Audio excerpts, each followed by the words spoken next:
하나님 말씀 구약성경 열왕기상 1장 1절에서 10절까지의 말씀입니다. 열왕기상 1장 1절에서 10절까지 말씀 한 절씩 교독해서 보겠습니다. 다윗 왕이 나이가 많아 늙으니 이불을 덮어도 따뜻하지 아니한지라.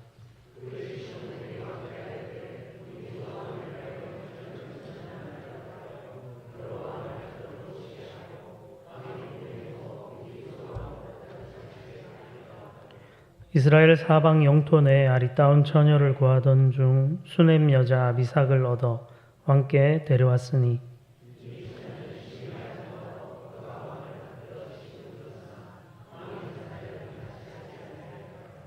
그때 핫깃의 아들 아도니아가 스스로 높여서 이르기를 내가 왕이 되리라 하고 자기를 위하여 병거와 기병과 호위병 50명을 준비하니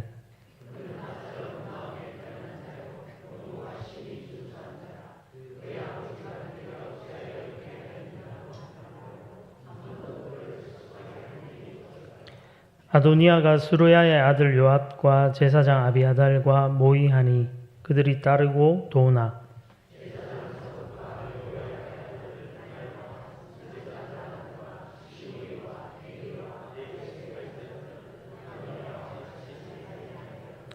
아도니아가 에느로겔 근방 소엘렛 바위 곁에서 양과 소와 살찐 송아지를 잡고 왕자 곧 자기의 모든 동생과 왕의 신하된 유다 모든 사람을 다 청하였으나 선지자 나단과 브나야와 용사들과 자기 동생 솔로몬은 청하지 아니하였더라. 아멘. 네, 오늘은 이 본문의 말씀을 의지해서 내가 왕이 되리라는 제목으로 말씀을 나누겠습니다. 열왕기서는 공통적으로 신학자들이 그 바벨론 포로기에 기록된 말씀이다 이렇게 보고 있습니다. 약속의 땅에서 선택받았던 이스라엘 공동체가 완전히 멸망하고 바벨론이라는 거대 제국의 포로로 사로잡혀간 그 상황에서 그들에게는 질문이 당연히 있었겠죠. 어떻게 하나님의 택하신 백성이 이렇게 멸망당하고 노예로 끌려가는가? 하나님의 그 뜻과 하나님의 그 구원은 어디에 있는 것인가? 우리는 왜 이런 신세에 처해야 하는가? 이런 질문을 자연스럽게 하게 되었을 것이고 그에 대해서 열왕기서의 기자가 하나님의 말씀을 지금 1차적으로 그들에게 전해주고 있다. 이렇게 이해를 하시면 되겠습니다. 그런데 이런 부정적인 현실 때문인지 모르지만 열왕기상 1장은 다윗으로부터 왕권이 이렇게 넘어가는 그 상황에 대한 이야기들을 그리고 조금은 좀 부정적이어 보이는 그런 이야기로 시작을 하고 있습니다. 첫 시작이 이렇죠. 다윗 왕이 나이가 많아 늙으니 이렇게 시작하고 있습니다. 다윗의 노쇠함을 이제 언급하면서 다윗의 시대의 그 영광은 이제 물러가고 다윗이라는 그 걸출한 인물은 퇴장해야 하는 그런 상황에 놓여 있음을 알려줍니다. 그러면서 이제 누가 과연 다윗의 뒤를 이어 왕위에 오를 것인가 이게 관심사가 당연히 되는 것이죠. 그때 5절에 보시면 다윗의 아들 가운데 핫깃의 아들 아도니아, 핫깃은 엄마의 이름이죠. 아도니아의 엄마의 이름인데 핫깃의 아들 아도니아가 스스로 높여서 이르기를 내가 왕이 되리라 이렇게 이야기를 하고 있습니다. 아도니아가 어떤 인물이냐면 그는 다윗의 네 번째 아들이거든요. 압살롬이 셋째 아들인데 그 다음에 태어난 넷째 아들이고 그 앞에 보면 첫째 아들 암논이 있었죠. 암논은 이제 이복 누이 여동생을 이렇게 범해가지고 그 친오빠 압살롬한테 죽임 당하잖아요. 그래서 이제 죽어버렸고 둘째는 다윗의 둘째 아들인데 다니엘에 관해서는 이제 구약 성경이 거의 언급하는 내용이 없습니다. 알려진 바가 없고 셋째 압살롬인데 압살롬은 아버지가 아직 왕으로 건재해 있을 때 아버지께 반란을 일으키죠.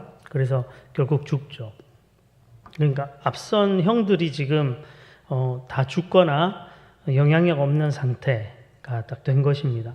순서상으로 보면 열방의 왕들은 자기 아들에게 왕위를 물려주는데 기본적으로 이제 첫째 아들에게 가는 거잖아요. 근데 이제 첫째, 셋째 다 죽었고 넷째, 둘째 형에 대해서는 잘 성경이 밝히지 않고 이제 넷째니까 지금 살아있는 아들들 중에는 장남이나 마찬가지인 거죠. 예, 그런 이유가 일단은 스스로 왕이 되리라는 마음을 품게 한 측면이 있는 것 같아요. 그리고 6절 말씀에 보면 그에 대해서 이렇게 성경 기자가 설명하는데 압살롬 다음에 태어났다고 하고 이어서 용모가 심히 준수했다라고 하고 그리고 그의 아버지 다윗이겠죠. 다윗이 네가 어찌하여 그리하였느냐고 하는 말로 한 번도 그를 섭섭하게 한 일이 없었다. 이렇게 인물 묘사를 하고 있습니다. 용모도 준수했고 또 부친 다윗 왕이 평생 섭섭하게 한 적 없는 쉽게 말하면 간섭받을 만한 일을 아도니아가 한 적이 없는 그런 아들이었다. 이렇게 이해할 수 있을 것입니다. 그러니까 객관적으로 볼 때는 아도니아가 다윗을 이어 왕이 될 만해 보입니다. 실제. 그리고 스스로도 자신을 높여서 내가 왕이 되리라 마음 먹고 이제 실제적인 이 행동들을 했을 때 또 유력한 당시의 정치 지도자들인 군대 장관 요압이라든지 제사장 아비아달이 아도니아를 이렇게 지지를 한 것입니다. 이런 상황이 아도니아로 하여금 왕이 될 수 있어 보이는 그런 상황들을 만들어주고 있는 것 같은데 그런데 아도니아가 간과하고 있는 것이 있습니다. 아도니아가 관가하고 있는 것이 있습니다. 이스라엘 백성들에게 하나님이 왕을 주실 때 하나님은 열방의 왕과 같은 그런 조건으로 왕을 세우지 않으세요. 처음에 사무엘에게 백성들이 찾아서 왕을 이렇게 달라고 했을 때 하나님께서 이 백성의 왕은 나인데 이들이 나를 버려가지고 자기의 왕이 되지 못하게 하고 인간 왕을 세우려고 한다. 이렇게 말씀하시면서도 실제 사람 왕을 세워주시거든요. 사울을 세우시잖아요. 근데 그냥 세우신 게 아니라 세 가지 기준 아래에서 세웁니다. 이게 뭐냐면 첫째로는 선지자를 통해서 왕을 임명하세요. 기름 부어가지고. 그리고 두 번째로는 하나님의 통치를 대리하는 직분으로 삼게 하십니다. 절대 권력을 가진 왕이 아니라 하나님이 원래 다스리는 나라인데 이스라엘은 하나님이 왕이신 나라인데 그 역할을 대리하는 직책으로 왕을 삼으신 거고요. 마지막 세 번째로는 다른 일반 백성들하고 똑같이 하나님의 말씀 아래, 율법의 지배 아래 이렇게 놓이게 하십니다.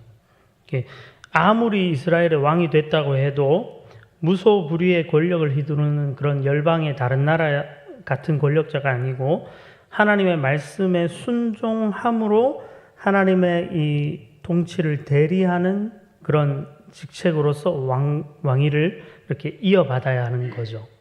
근데 아도니아의 마음속에는 그냥 열방의 다른 나라의 왕들처럼 스스로 자기를 높여서 왕이 되고자 하는 그런 마음이 있었던 것입니다. 이것은 참 아이러니해요. 아도니아라는 사람의 이름이 여호와는 나의 주라는 뜻이거든요. 하나님이 나의 주인이시고 왕이신데 그런 이름을 가진 자가 스스로 자신을 높여서 내가 왕이 되겠다. 이렇게 지금 하고 있다는 거죠. 이것이 어떻게 보면 한 개인의 어떤 부정적인 모습일 수도 있지만 이스라엘 공동체를 대표하는 한 사람으로서 왕은 그런 존재니까 그런 존재가 스스로 하나님의 왕되심을 부정하고 자기를 높여서 왕이 되고자 했던 그런 모습을 취했다는 거죠.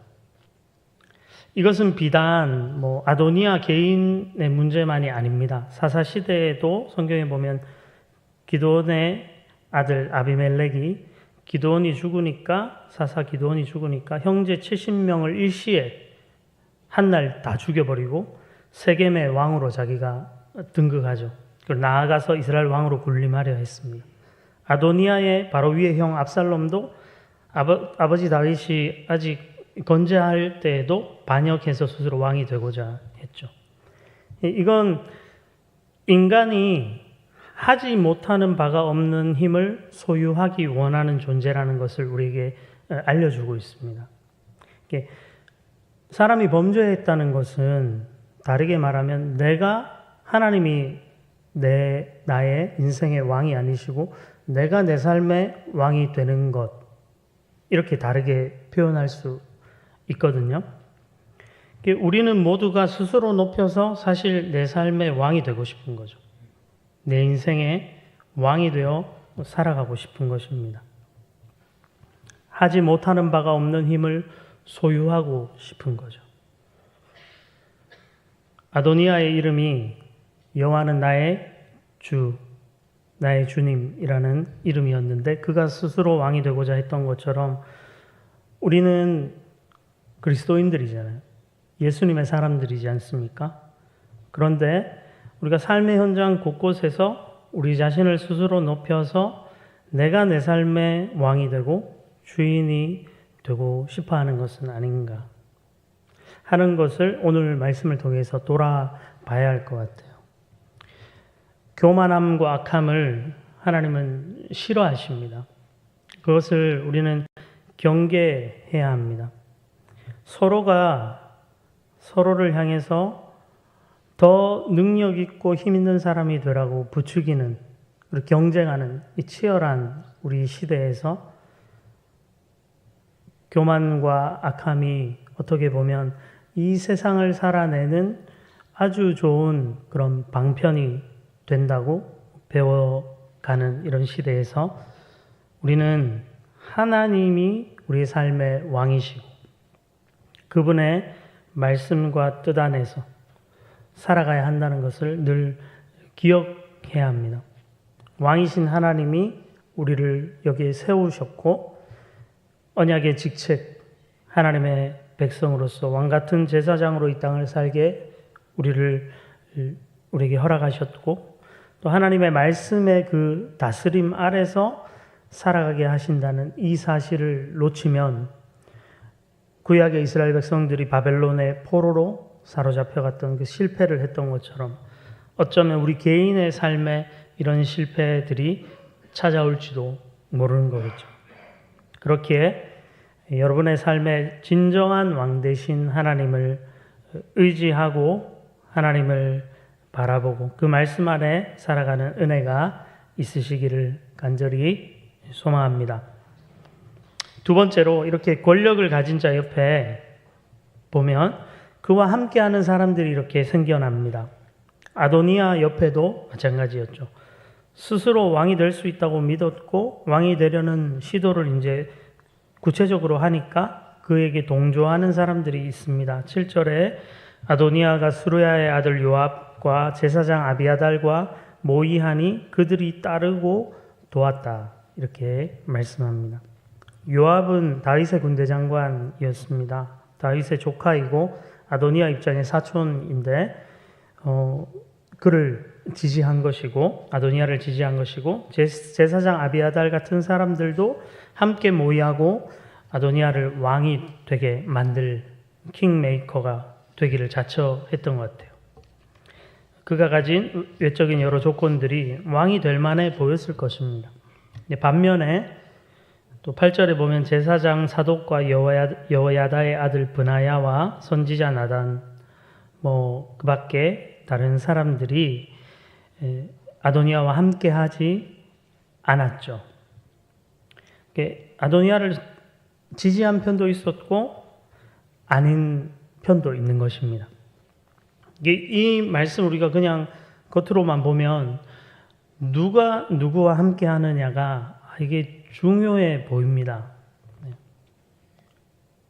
그리고 결과적으로 어느 쪽이 왕이 되면 그 사람이 권력을 가지고 또 승자가 되면 역사는 승자의 것이라고 승자의 편에서 기록되는 것이기 때문에 우리는 너무 쉽게 세상 속에서 승리할 만한 사람들을 잘 선택하고 그 편에 서는 것이 우리를 위해 유리하고 좋은 것이다.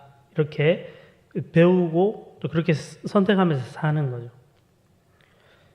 그렇기 때문에 이 이야기를 보면서 그냥 단순히 제가 여러분들에게 인간관계 속에서도 잘 될 사람을 잘 선택해가지고 그 사람하고 친하게 지내고 그 사람을 따르고 하면 좋습니다. 사람을 잘 만나면 유리합니다. 인생에 사는데. 제가 그렇게 이제 적용을 하고 말씀을 끝낸다면 이상하겠죠. 네. 이상할 것입니다. 성경은 하나님은 우리에게 가르쳐 주시는 중요한 사실이 있습니다. 우리의 연약함과 죄, 우리의 실패나 잘못에도 불구하고 하나님은 당신이 선택하신 사람과 함께 하신다는 것입니다. 하나님께서 택하신 사람, 하나님이 함께 하시겠다고 하신 사람, 그들과 약속하시고 약속하신 대로 그 사람들이 성공하든지 실패하든지 뭐 죄를 짓든지 잘못하든지 그냥 쭉 갑니다. 계속 가요. 이것은 무엇을 우리에게 가르쳐 주나요? 하나님이 함께 하시는 것이 중요하다는 거예요. 누구 사람 편에 이렇게 줄을 서가지고 그 사람이랑 같이 있으면 잘 될 거야. 이 사람과 함께 하면 좋을 거야. 이런 기준을 가지고 우리가 살아야 될 것이 아니라 우리가 하나님의 택함 받은 백성이 맞다면 하나님이 우리와 함께 하시겠죠. 당연히. 아브라함, 이삭, 야곱 다 실수하고 실패하잖아요. 잘못을 엄청나게 하죠. 이스라엘 공동체도 지금 하나님 앞에 말씀 앞에 순종하지 않아서 바벨론 포로로 지금 가 있지 않습니까? 지금 열왕기서의 지금 독자들이 실패하고 실수하는데 그러면 바벨론 편에서 좀 아부하고 잘 사는 게 나을까? 아니면 우리가 힘들어도 또 고향을 어떻게든 독립운동을 해야 될까? 이런 계산을 하는 게 아니고 하나님이 함께 하시면 그러면 된다라는 그 이해를 가져야 한다는 것입니다. 제가 성경에서 하나님이 누구와 함께 하시는가 이게 중요한데 그럼 어떻게 하면 하나님과 함께 할 수 있는 걸까? 막 찾아봤어요. 찾아보니까 잘 없어요. 없더라고요. 그냥 하나님이 일방적으로 아브라함과 함께 하셔요. 이삭과 함께 하신다고 합니다. 야곱과 함께 하시고 이스라엘 백성들과 함께 하신다고 해요. 저는 그러니까 이제 말씀을 전해야 되니까 하나님과 함께 하시는 편이 되셔야 됩니다. 이렇게 하고 이렇게 하면 하나님과 함께 하는 겁니다. 이거를 이제 설명해 드리고 싶은데 대부분 그냥 하나님 그 사람과 함께 하셨다. 그 사람을 책임지시고 인도하시고 끝까지 가시는 거예요. 그런 이야기들로 말씀은 계속되고 있어요. 하나님이 함께 하시면 외적으로 보이는 어떤 정치적인 선택의 문제, 이 세상사에서 우리가 잘 되고 못 되고 성공하고 실패하는 그 성취의 문제들, 이 실패와 성공의 문제가 아니고 하나님이 여러분들을 택하셨으면 그러면 되는 거예요. 그렇게 그냥 가시는 거예요. 하나님. 잘못해도 바벨론에 지금 있어도요. 돌아오게 하시잖아요. 돌아오겠다고 말씀하시고 돌이키게 하시고 그렇게 하시는 겁니다. 여러분들의 삶에 하나님이 함께 하십니다. 우리는 그것을 믿어서 여기에 있는 것이죠. 우리 하나님을 안 믿으면 지금 여기에 앉아 있는 건 천에 도움될 게 없어요. 밖에 나가서 좀 능력 좋은 친구랑 좀 만나고 교제하고 좀 이렇게 같이 잘 붙어 다니고 좀 능력 있고 돈 있고 이런 사람들하고 같이 좋게 잘 지내고 좀 도움도 받고 이게 훨씬 인생 사는데 실제적으로 도움 되지. 여기 모여서 하나님 우리가 믿는데 하나님을 의지하고 바라면서 이렇게 살아가도 넘어지는 거 넘어지고 아픈 거 아프고 힘든 거 다 있는데 그렇지 않습니까? 근데 하나님은 내가 너희와 함께 한다. 그 말씀 하나로 그냥 결론을 내버리셔요. 물론 인생의 길에 바벨론 포로와 같은 고난도 경험할 수 있고 육체의 질병도 있을 수 있고 여러 가지 어려움들이 있으시겠지만 하나님이 그와 함께 하시면 되는 것이죠. 하나님은 우리의 삶의 주인이시고 왕이십니다. 다른 것이 우리의 삶을 주장할 수 없습니다.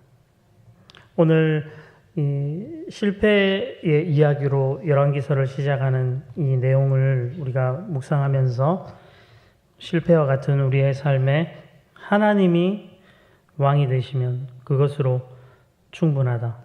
스스로 우리 자신을 높이고 인생에 무언가 되려고 애쓰고 사람들과 정치적인 그런 수완을 나누는 그런 데 우리의 관심이 있는 것이 아니라 하나님을 더 의지하고 바라는 그런 복된 성도님들이 다 되시기를 간절히 소망합니다. 기도하겠습니다. 귀하신 하나님 아버지, 아도니아가 여호와는 나의 주님이라는 그 이름에도 불구하고 스스로를 높여 왕이 되고자 하는 이 모습, 교만한 모습을 보면서 우리는 겸손히 낮아져서 우리의 삶에 함께 하신다고 약속하신 그 하나님의 말씀을 붙들고 그 약속을 의지하면서 때로 우리의 삶이 바벨론의 포로와 같은 그런 고난의 때를 겪을지라도 우리의 죄 때문에 우리가 힘들어할지라도 육신의 질병이나 삶의 공고함들이 우리에게 찾아올지라도 하나님이 우리와 함께 하시면 그 삶을 책임지시고 선하게 인도하신다는 그 유일한 사실을 우리가 바라면서 믿음으로 우리의 삶을 살게 해 주옵소서. 감사드리며 예수님의 이름으로 기도드립니다. 아멘.